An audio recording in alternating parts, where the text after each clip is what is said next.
The case of Crystal and Timic represents one of America's most enduring missing child investigations, now spanning more than 3 decades with minimal progress despite technological advancements. On June 30, 1994, 6-year-old Crystal vanished from the 6,000 block of Brenhist Avenue in south-central Los Angeles while playing near her father's residence. The circumstances surrounding her disappearance illustrate the particular vulnerabilities of children in urban environments and the investigative challenges of cases without physical evidence. Initial disappearance and investigation. Crystal had been splitting time between her mother's home in Santa Monica and her father's residence in the Hyde Park district. On the afternoon of her disappearance, she was playing with her 3 brothers, ages 8, 10, and 12, when the brothers rode ahead on bicycles. Upon looking back, they discovered Crystal had vanished. This seemingly ordinary moment would launch one of Los Angeles's most persistent missing persons investigations. Prior to her disappearance, neighbors had observed Crystal wandering away from her brothers multiple times that day and had returned her to their supervision. Some witness statements indicated Crystal had mentioned wanting to run away, adding a layer of complexity to the investigation. However, investigators never found conclusive evidence that Crystal had intentionally left. Crystal was last seen wearing a pink t-shirt, floral print shorts, and tennis shoes featuring a mermaid design. At the time of her disappearance, she stood approximately 4 feet tall and weighed 60 pounds, with dark blonde hair and hazel eyes. Her dental X-rays and DNA profile remain available for identification purposes, providing potential avenues for resolution should new evidence emerge. The Los Angeles Police Department's initial response included extensive neighborhood canvassing and ground searches that yielded no physical evidence. The immediate area showed no signs of struggle or indications of what might have happened to the child, creating an investigative vacuum that has persisted for decades. The case transitioned to the FBI's jurisdiction, with Special Agent Rich Alexander eventually taking lead on federal efforts to locate Crystal. Technological developments and ongoing efforts. The National Center for Missing and Exploited Children has produced multiple age progressions of Crystal over the years, with the most recent showing how she might appear at 23 and 29 years of age. These visual representations serve as crucial investigative tools, particularly as the case has extended well beyond Crystal's childhood years.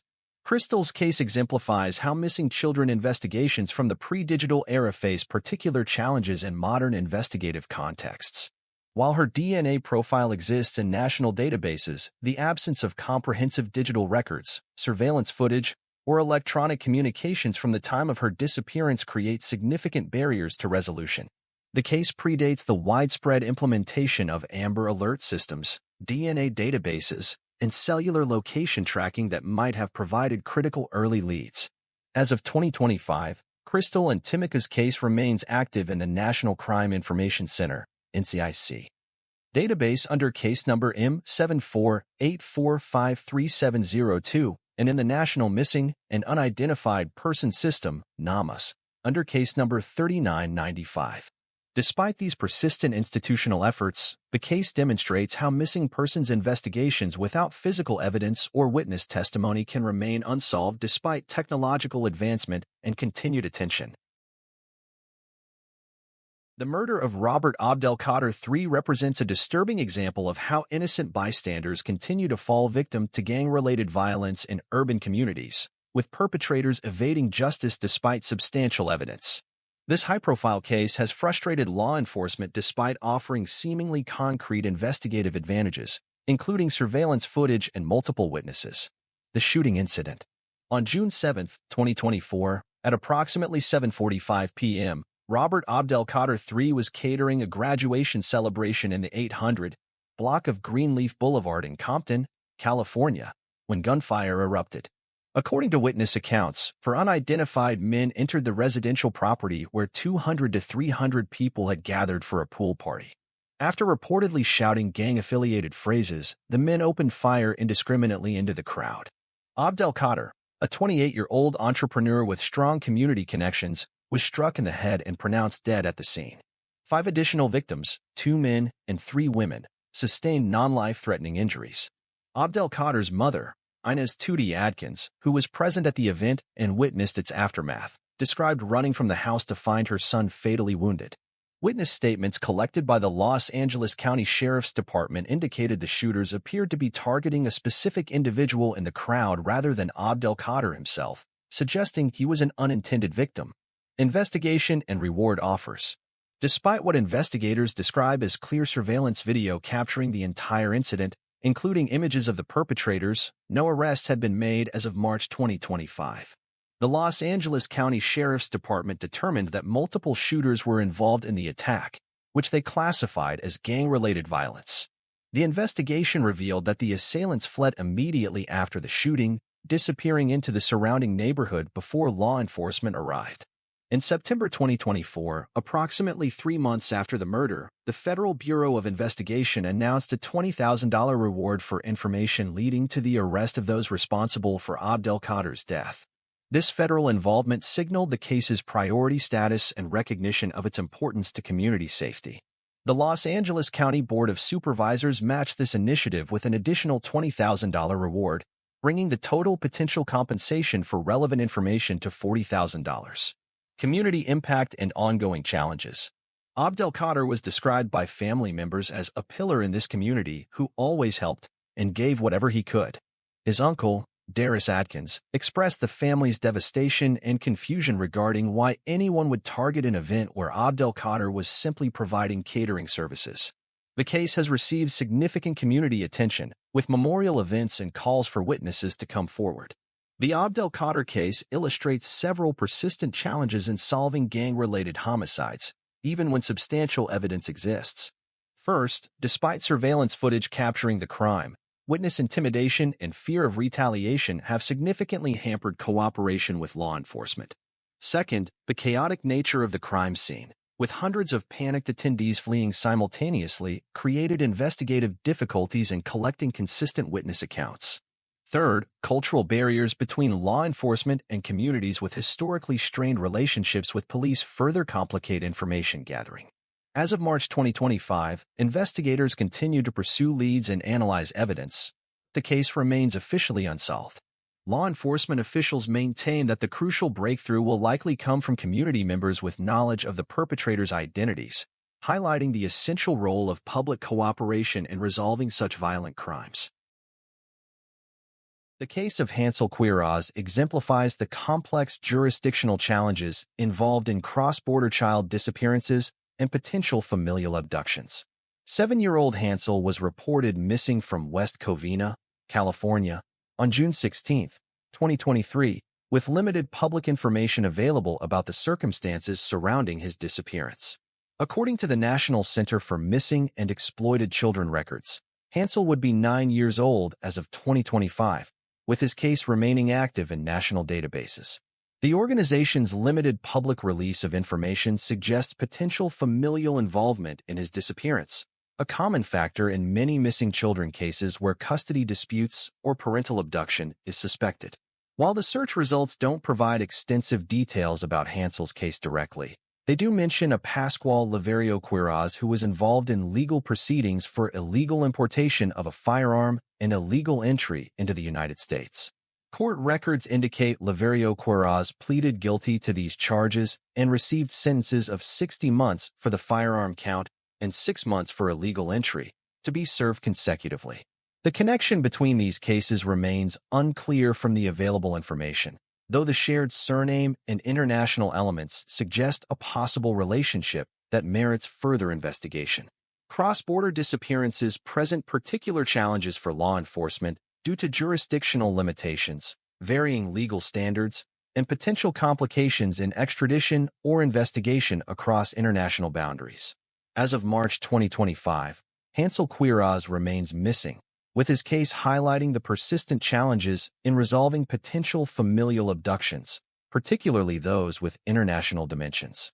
These cases often involve complex family dynamics, legal custody disputes, and jurisdictional limitations that complicate recovery efforts, even when the child's location may be suspected.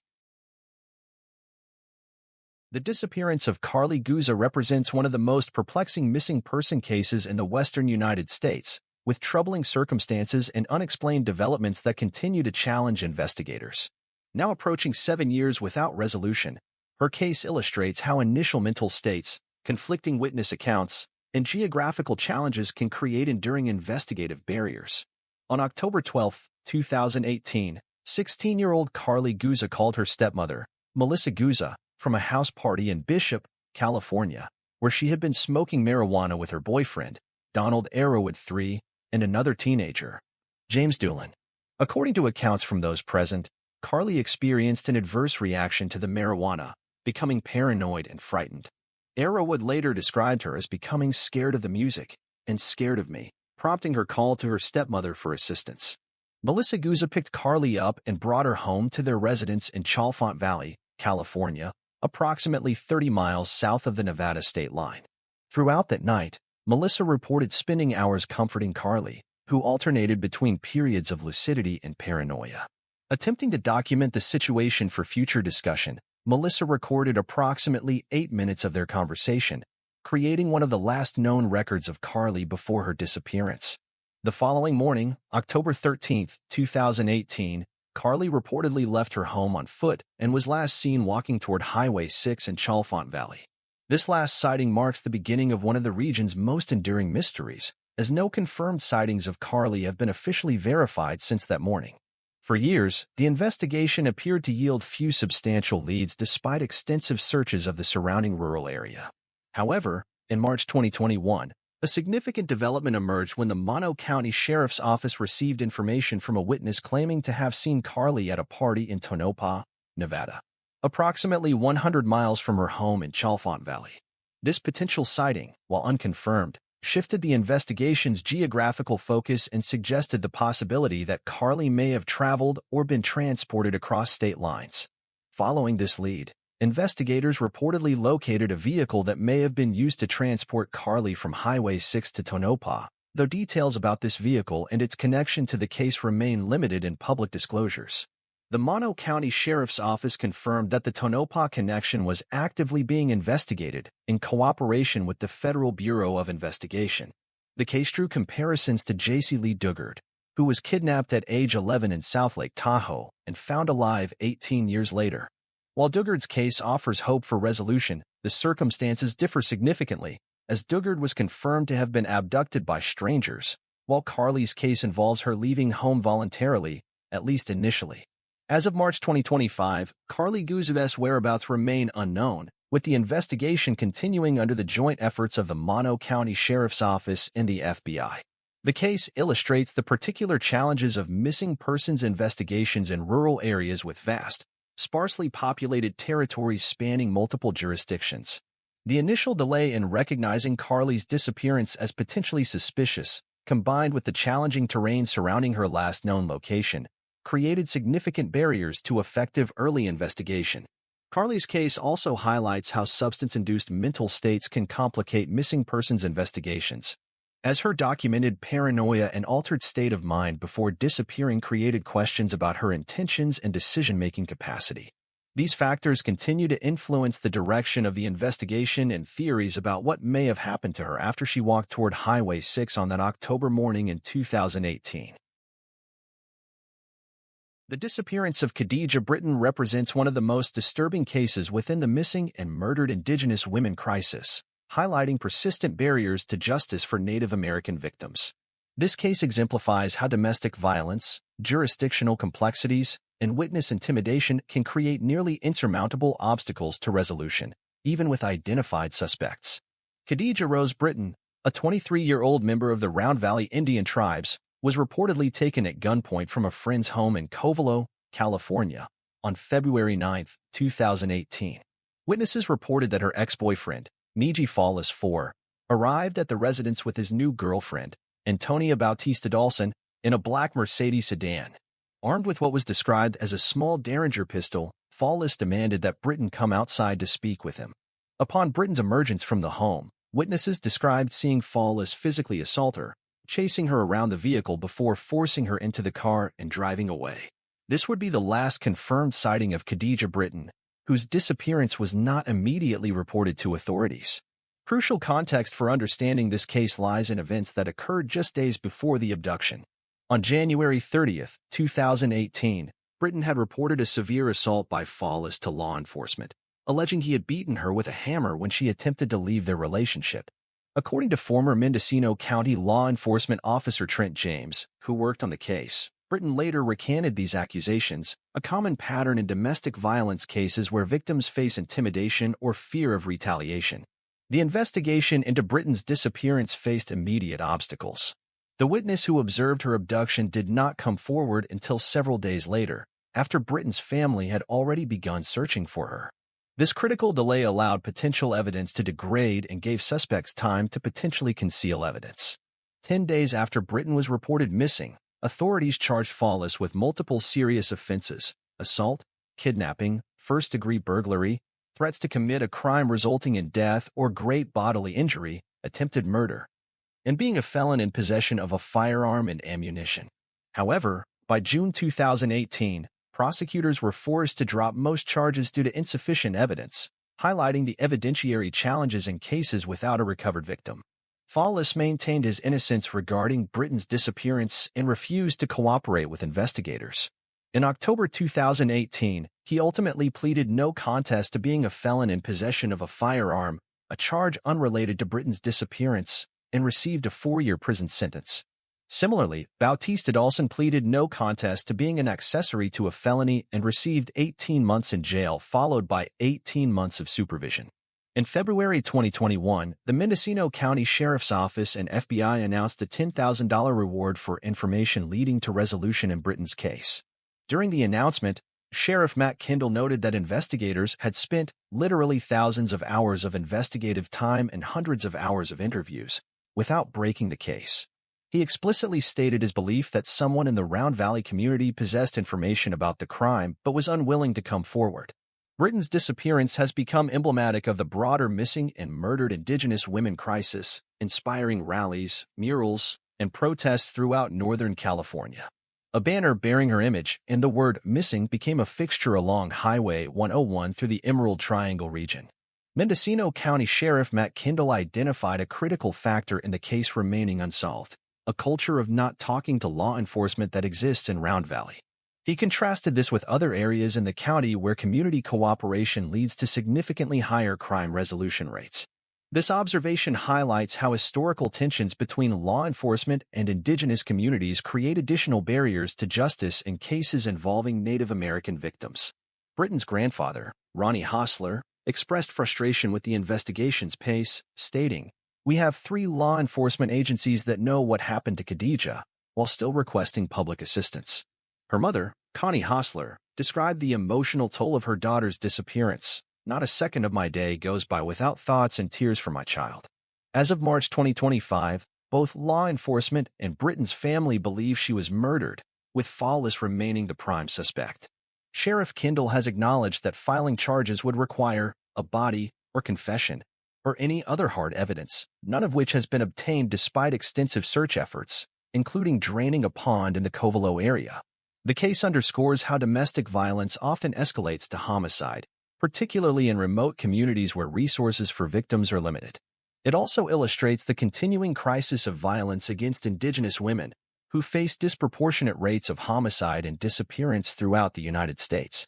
Britain's disappearance remains officially unsolved, with authorities continuing to hope for the recovery of her remains to provide closure to her family and community. The murder of Thomas Drew Jr. represents one of the most recent unsolved homicides in Washington, D.C., and illustrates persistent challenges in urban crime resolution despite technological advancements. On January 25, 2025, Drew, a 24-year-old resident of Bowie, Maryland, was found shot in a hallway in the 1500 block of Benning Road in Northeast Washington, D.C.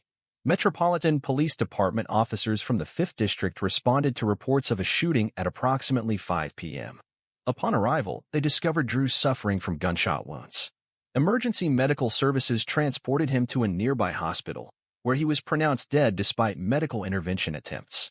The location of Drew's murder, the Benning Road corridor in Northeast Washington, has experienced multiple homicides in recent years, suggesting potential connections to broader patterns of violence in the area. The specific circumstances leading to his shooting remain unclear from publicly available information, but the hallway location suggests he may have been targeted in a residential or commercial building.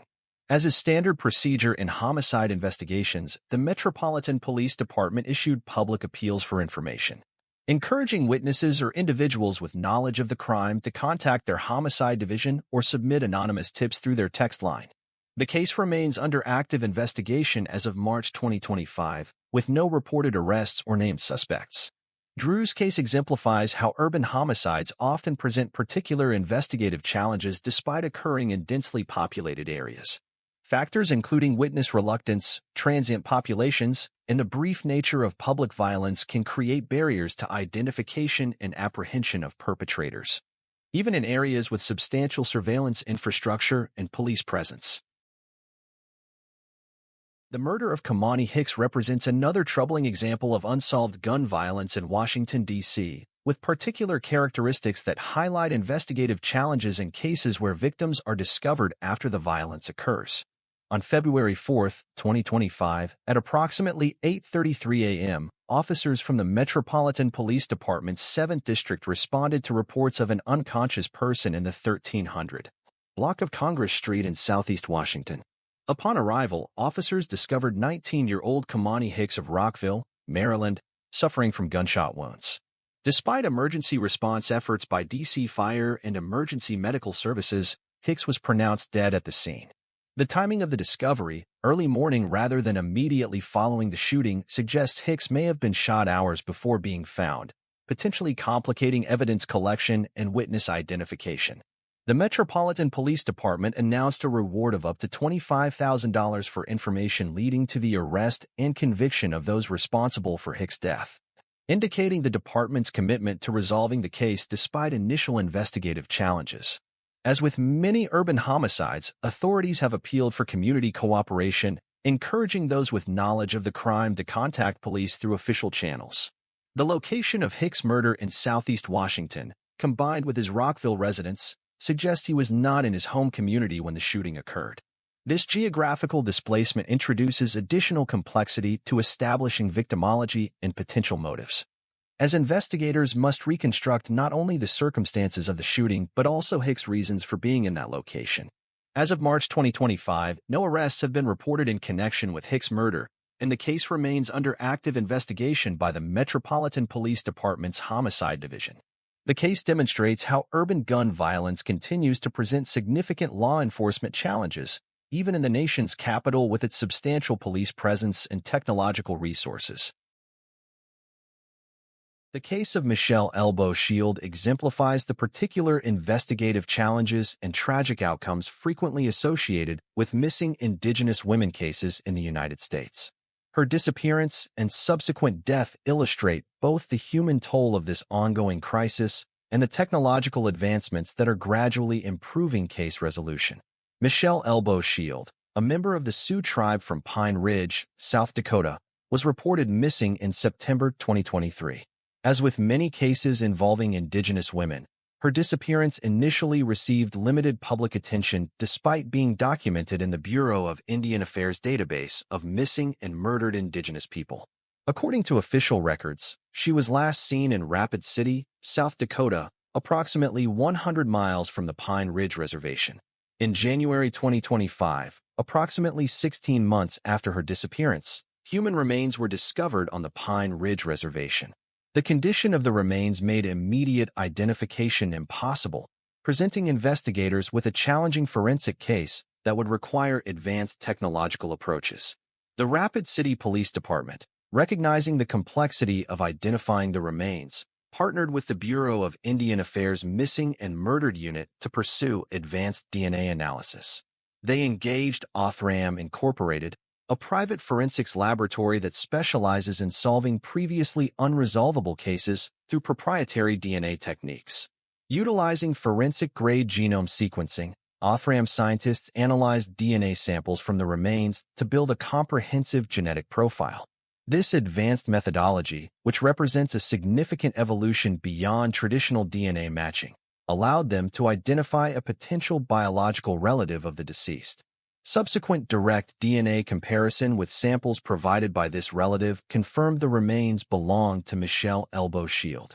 This identification process illustrates how technological advancements are creating new possibilities for resolving cold cases and identifying remains that might have remained anonymous in previous decades.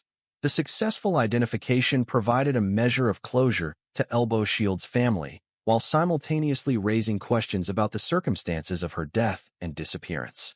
Following the identification of Elbow Shield's remains, Rapid City Police Chief Don Hedrick acknowledged that thousands of hours have been invested into the investigation into Michelle's disappearance, and expressed hope that the identification would offer some sense of closure for her loved ones. He emphasized the department's commitment to fully investigating the circumstances surrounding her disappearance, and noted that the breakthrough came from information shared by the public. The case continues to be actively investigated as of February 2025, with authorities focusing on determining the cause and circumstances of Elbow Shield's death. The collaborative approach, involving tribal authorities, local law enforcement, federal agencies, and private forensic resources, demonstrates the multi-jurisdictional response increasingly employed in cases involving missing and murdered Indigenous people. Elbow Shield's case exists within the troubling context of what the Bureau of Indian Affairs estimates as approximately 4,200 unsolved cases of missing and murdered Indigenous people nationwide. Native American women face disproportionately high rates of violence, with more than 5,700 reports of missing Native women and girls recorded in 2016 alone, according to the National Crime Information Center. These statistics highlight the scale of a crisis that has only recently begun receiving appropriate institutional attention and resources. The case of the St. Louis Jane Doe represents one of America's most disturbing unsolved child homicides, distinguished by both its brutality and its remarkable resistance to resolution despite 4 decades of investigation and technological advancement. The case continues to haunt investigators and the St. Louis community while illustrating profound challenges in identifying victims without standard identification methods. On February 28, 1983, 2 men searching for a pipe to repair a go-kart entered an abandoned 24-unit brick apartment building at 5635 Clemens Avenue in St. Louis, Missouri. In the basement, they discovered the headless body of a young African-American girl. The victim was nude except for a yellow sweater, lying face down with her hands bound behind her back with red and white nylon rope. Initial assumptions that the victim might have been an adult sex worker or drug user were quickly dismissed when investigators moved the body and observed that the child had not yet developed breasts, indicating she was prepubescent. Medical examiners estimated her age between 8 and 11 years old and determined she had been sexually assaulted prior to her murder. The Missouri Botanical Garden conducted mold tests on the remains, establishing that she had been killed within 5 days of her discovery. The girl's head had been severed cleanly with a large blade, likely a carving knife, in what appeared to be a deliberate attempt to prevent identification. Despite this obstacle, investigators successfully collected fingerprints, footprints, and DNA samples from the remains. The child stood between 4 feet 10 inches and 5 feet 4 inches tall, with no distinctive birthmarks or physical deformities. She wore 2 coats of nail polish, one red and one purple, on her fingers. From the beginning, the investigation faced significant obstacles. No traces of blood were found at the scene, indicating the child had been killed elsewhere before her body was transported to the abandoned building. Her stomach was empty at the time of death, suggesting potential captivity or deprivation before the murder. A critical investigative setback occurred when the child's yellow sweater, a key piece of physical evidence, was sent to a psychic in Florida who had offered to handle the garment to receive psychic impressions. The sweater was never returned and is presumed lost in the mail, eliminating potential future forensic examination of this crucial evidence. With no missing person reports matching the victim's description and no way to perform dental comparisons or facial reconstruction without the head, investigators faced extraordinary challenges in establishing her identity. After 10 months without progress, the child was buried at Washington Park Cemetery on December 2, 1983, though her DNA profile remains in national databases. As of 2025, the St. Louis Jane Doe remains unidentified despite multiple comparative analyses, with missing children reports and advanced DNA testing. Investigators have ruled out 4 specific missing girls as potential matches, as well as the Northampton County Jane Doe from North Carolina. For years, authorities suspected Vernon Brown, who had murdered another young girl in a similar manner, might have been responsible. However, Brown was executed in 2005 without confessing to this crime despite investigators' efforts to obtain a deathbed admission. Now approaching its fifth decade, the case illustrates how child homicides without standard identification elements, particularly facial features and dental records, create profound investigative barriers that even modern technology struggles to overcome. The St. Louis Jane Doe case continues to represent one of the most haunting unsolved crimes in American history, with the child still nameless and her killer unidentified 42 years after her discovery. These 10 unsolved cases from across the United States illustrate persistent challenges in American criminal investigation despite technological advancements and increased resources. Several troubling patterns emerge across these diverse cases, including disproportionate victimization of vulnerable populations, particularly women and children and indigenous communities. The cases demonstrate how factors including geographical isolation, jurisdictional complexity, witness intimidation, and evidence degradation create barriers to resolution that often prove insurmountable even with modern forensic capabilities. As investigative techniques continue to evolve, particularly in the areas of genetic genealogy, digital forensics, and artificial intelligence-assisted evidence analysis, there remains hope that these and similar cases may eventually find resolution. However, these technological advances cannot overcome fundamental societal challenges, including community distrust of law enforcement, witness intimidation, and resource limitations that continue to leave many violent crimes unsolved. The human cost of these unresolved cases extends far beyond the immediate victims, creating enduring trauma for families and communities while allowing perpetrators to potentially commit additional crimes. Each case represents not merely an investigative failure, but an ongoing injustice that demands continued attention, resources, and innovative approaches to criminal investigation and community engagement.